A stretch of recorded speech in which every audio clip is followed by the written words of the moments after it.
So now if you're going to use a commercial bias tape, you'll find that this is a single fold bias. What we're going to do is we're going to open that up. You can make your own bias tape. There's instructions in your textbook, but right now we're just going to use this commercial stuff for the sake of time. Since it comes in the package pre-folded like this, and we don't want it in that shape, what I'm going to do is just give it a little press and make it flat. Now, what I want it to be is enough tape plus 1 inch to go all the way around your piece. So make sure you measure that out. You can give it a little bit of a tug as you go, but you're going to want to measure that amount out. I'm going to measure that much bias tape out just by kind of going around the edge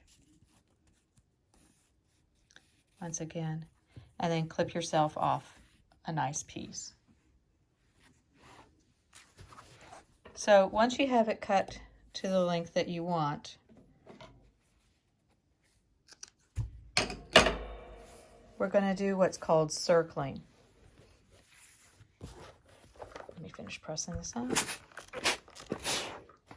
We're going to do what's called circling. So circling is where you take your bias tape. I'm going to fold it in half. And because bias tape will stretch, you want to give it a little tug as you press, but not a lot.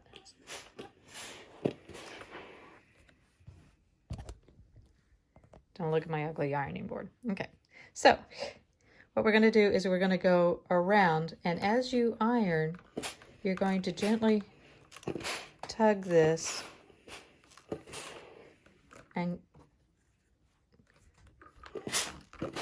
pull it as you go.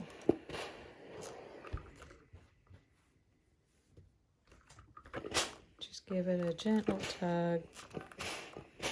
You want to be careful not to steam your fingers. And as you can see, with the raw edge towards the center, what I'm doing is this bias tape will now go into a curve. And you want to keep doing that until you get it close to the curve, the shape of the curve that you want. So as you go, you're just giving it a gentle pull.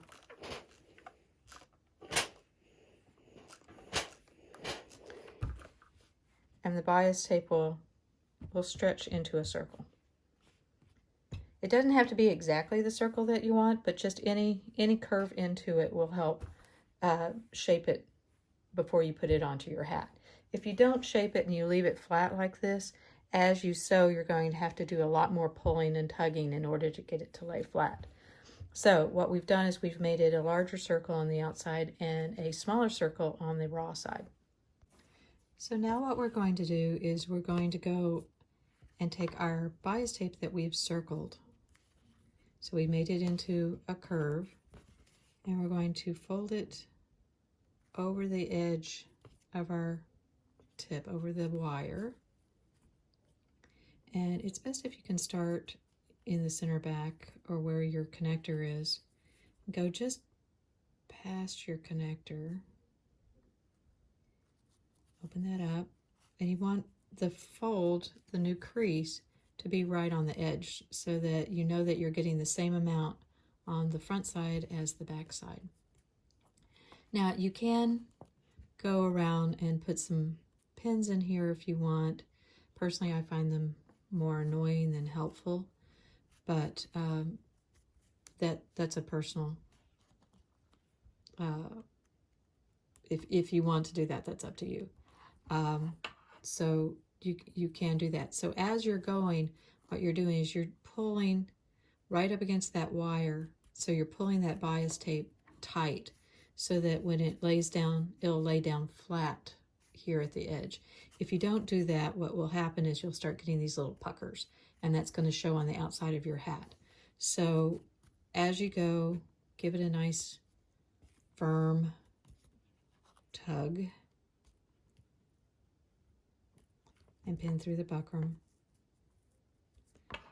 Okay, so now we're ready to start what is called stab stitching. Stab stitching is, you'll see why pins become a problem. So I have my thread and my needle. Now you can use a single thread or a double thread. It really doesn't make that much difference because it's not going to have that much pull on it. I'm just doing a double thread so that you can see what I'm doing. So we're going to do what's called a stab stitch. A stab stitch is literally just stabbing through all 4 layers. So you're going to stab through, or 3 layers. You're going to stab through the bias tape, through the buckram, and through the bias tape on the other side.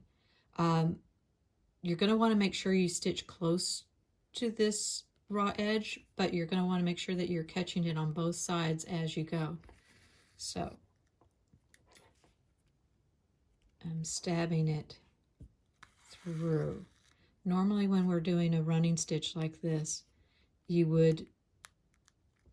would be yelling at you to keep your hands on the same side of the fabric, but in this case you can't normally do our regular running stitch. This ends up looking like a running stitch, but it's technically called a stab stitch.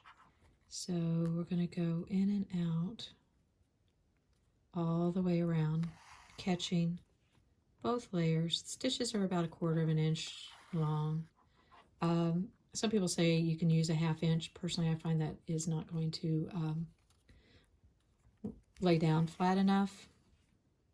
I understand if you're doing a huge hat that a 1/2 inch would be more efficient, time efficient, but what you make up in time, sometimes you lose later on trying to fix a problem. So just go all the way around. Once again, if you need to tie off your thread, because you can catch just this bias tape, you can just take, a prick stitch and do like our normal tie off. Go back again and go through your loop twice. My thread's curling a lot today. So there. Go back through that loop twice and tie it off like a regular knot. But you're going to want to go all the way around. When you get to this end, when you get to the end here, when you get to the end of your bias tape, it should overlap a little bit. It doesn't need to overlap as much as I have here. So if I stitched this all the way around and had this much overlap, I'd go ahead and clip that off. You need it to overlap about 1/2 inch. You don't need to tuck the end under like if we were doing this on the outside of the hat, because this is going to be hidden. And if you do this, don't do this. If you do this, it will add too much bulk here. So you want to keep that open and flat. So when you get down to this end, you're going to go all the way around and just overlap it and stitch through all those layers. You don't need to worry about this raw edge right here. You just want it to be nice and flat. So you're going to get all the way around your piece, and by the magic of time, you're going to end up with a piece that looks like this.